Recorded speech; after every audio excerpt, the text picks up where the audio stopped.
ఇప్పుడు no cost cough syrup తో 60 రూపాయల విలువ గల ఇన్హేలర్ పూర్తిగా ఉచితం. దెబ్బకి దగ్గు జలుబు మాయం.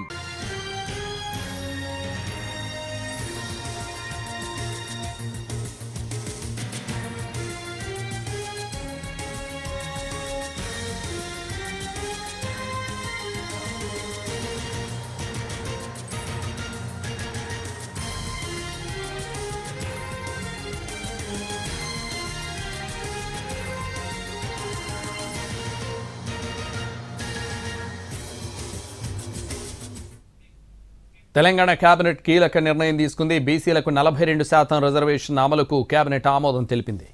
ఆర్డినెన్స్ తెచ్చే ఆలోచనలో ఉంది సర్కార్. అందుకే అసెంబ్లీ ప్రోరోగ్ చేసినట్లు సమాచారం. కాసేపట్లో తెలంగాణ మంత్రుల మీడియా సమావేశం ఉంది. తెలంగాణ కేబినెట్ కీలక నిర్ణయం తీసుకుంది. బీసీలకు 42% రిజర్వేషన్ అమలుకు కేబినెట్ ఆమోదం తెలిపింది. ఆర్డినెన్స్ తెచ్చే ఆలోచనలో ఉంది సర్కార్. అందుకే అసెంబ్లీ ప్రోరోగ్ చేసినట్లు సమాచారం. కాసేపట్లో తెలంగాణ మంత్రుల మీడియా సమావేశం ఉంది.